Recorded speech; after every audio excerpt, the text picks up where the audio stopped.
it's never just information, it's always propaganda. Boot out the coupe out a lot, tell him 512 fucks what, busting out the base out the box. I just hit the leak with a box, head up with a stick in a box. Boot out the whole damn city, I'ma get lazy. I got a mojo, these we dropping like 80. I just ran upstairs and I can't breathe now. I think I'm asthmatic. Hey guys, welcome back to my channel. Today is going to be slightly more serious. It's something that I was kind of getting mad about today, so I thought that I should pop onto my channel and talk about it because it's kind of like jarring me to the point where I am staying up at night and I can't sleep. As you can tell by the title of this video, today we're going to be talking about the media and racism. The majority of people that I speak to this about are like, oh yeah, I didn't really notice that.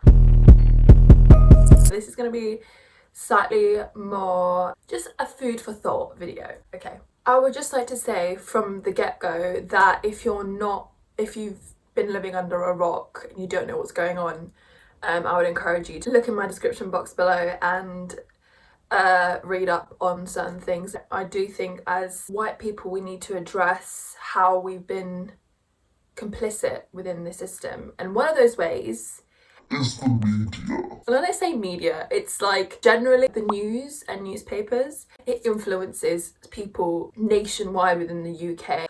I'll be talking mostly about the USA and the UK only because that's really what I've been exposed to. So if you have been living under a rock, on the 25th of May 2020 George Floyd was held down on the ground by Derek Chauvin, I think his name is, while several other officers like stood around and did nothing for about approximately 9 minutes.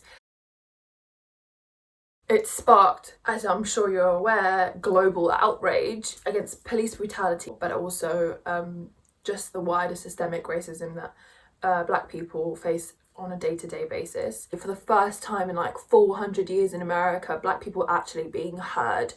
And when I say they were being heard by specific people, and that wasn't the media. The media reacted to this in such an insane way, almost as if it was trying to villainize these protesters to the point where they were trying to turn American people against the protesters and by extension the Black Lives Matter movement, which is just so mad to me. The mad thing is even more that this is working, as in they are actually influencing people to hold very strong beliefs that these protesters are quote unquote thugs. And it's not even just the media. I mean, obviously Trump is just like a whole other kettle of fish, and I do not want to get into that because I'll just rage. I just feel like the media plays such an integral part to the whole narrative, and it seems to be trying to either villainize the protesters or the movement in general, or like trying to like sweep it under the rug as if nothing's happening. I'm going to talk about America first of all, and I want to address certain people that have expressed to me, oh, you know, the media, they just portray what's happening and they don't have that kind of influence. Yeah, to show you an example of how strong tailored media is to influencing someone's opinion, I want to just quickly touch on something that actually influenced America to get to this point. Cambridge Analytica, right? I know it sounds like conspiracy theory, but this actually happened, which is so infuriating to me. But I say Cambridge Analytica, not many people, first of all, know what I'm talking about. And second of all, if they know what I'm talking about and they know where I'm going, they're not enraged. In 2016, when the presidency campaign was going on in America, Donald Trump employed a company called Cambridge Analytica a few months before the elections, and Cambridge Analytica, even though it's not like media per se, it data mined loads of Facebook profiles, millions of people throughout America, and created these profiles by which they could identify a person that was kind of on the fence about who they were going to vote for. And once they identified that via various algorithms, they would then just blast their Facebook pages with ads, with propaganda, with videos, with articles, with newsletters. I don't even know what. They would blast their Facebook pages. I feel like a lot of people don't really, they're so passive in receiving information that they rarely ever go and seek it. And because of this passive nature, they were able to sit and they were able to consume this information and then think that they'd created an opinion on Donald Trump or Hillary Clinton of their own volition, when in fact they had just been a target of like insane amount of propaganda, to the point where, as everyone knows, Donald Trump won the election in 2016. That is the power of media. If the media is twisted in the right way, it has the power to literally move the masses, like to influence the masses. It rarely ever just tells you the news. It always tells you the news in a way that will directly benefit people higher up. Fox News is a classic example. It's never just information, it's always propaganda. You are fake news.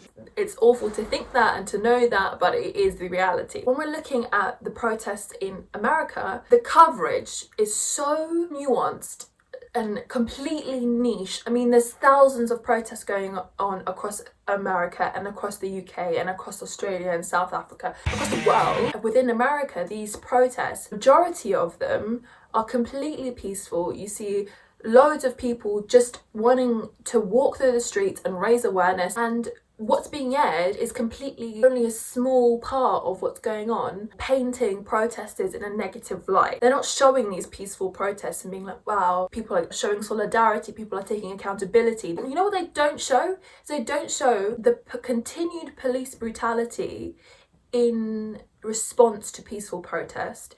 They don't show the way the police force has taken measures to incite violence, and by that I mean there's a video of police officers putting bricks in places that they know there's going to be a protest, or police officers smashing a window. There's thousands of people on these marches like peacefully protesting. All they're doing is holding banners, making chants, trying to raise awareness, and the police is coming in with tear gas, with horses, trampling people, shooting at a car with a pregnant woman inside of it. I mean, all that's being aired to the American public, and even to an extent to the UK public, is just these thugs, again, that are just like rioting and being really aggressive for apparently no reason, when there's countless footage of police actually instigating or luring people in to close range in order to instigate more police brutality. Oh God, they set us up. I think they set us up. And that sense of intentional ignorant broadcasting in America is completely echoed over here in the UK. From the 20th of May, when the murder of George Floyd occurred, to let's say like the 6th of June or the 7th of June, when this whole thing had gained traction and the whole movement was taking place and protests were happening and loads of really good things were happening on the back of it as well. There was radio silence from all UK media outlets. The front page news was Madeleine McCann. Madeleine McCann, which instead of a missing persons case had now become a murder case. I mean, I could have told you that like 5 years ago. That what happened there is tragic. A small child being abducted or possibly now murdered.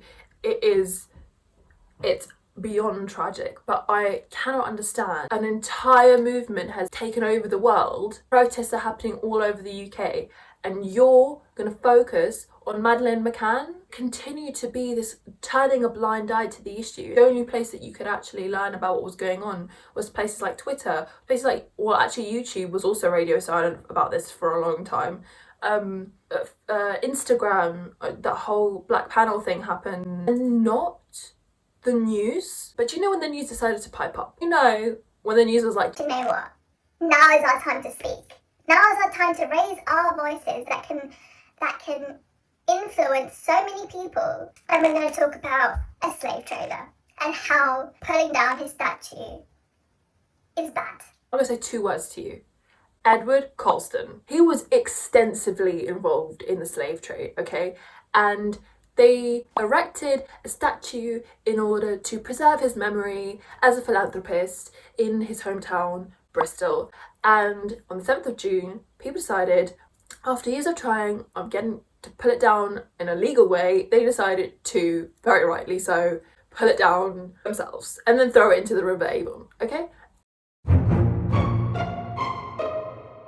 And that's when the media decided that they wanted to say something. The media gave these not racists a platform in order to be outraged by the fact that statues of racists were being pulled down or trying to be removed. So that's how the media has worked to paint protesters and the movement as something overtly aggressive, violent, negative. And so the very white people that should be checking themselves and educating themselves on their privilege, the way that they buy into a system that is created in order to oppress non-white people and uphold, in essence, white supremacy, are now being galvanized to actually take a stand against this.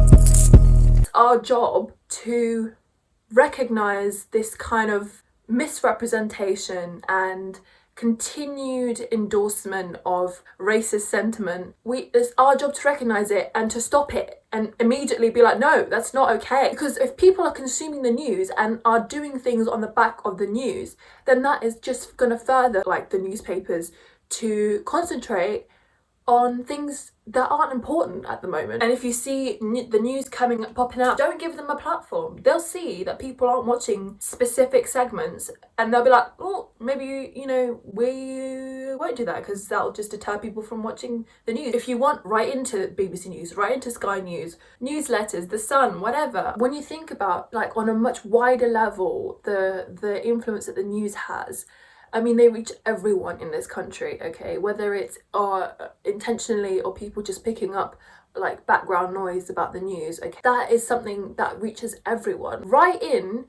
boycott, like don't just let it slide. If they're not listening now when this movement has grabbed the attention of literally everyone on this earth, and they're still choosing not to give it attention. Excuse me? When are they going to give it attention? It's not difficult. So what can we do? First of all, continue sharing, liking, protesting, giving money where you can. I'm really hoping that this gets somewhere. I don't know what to do.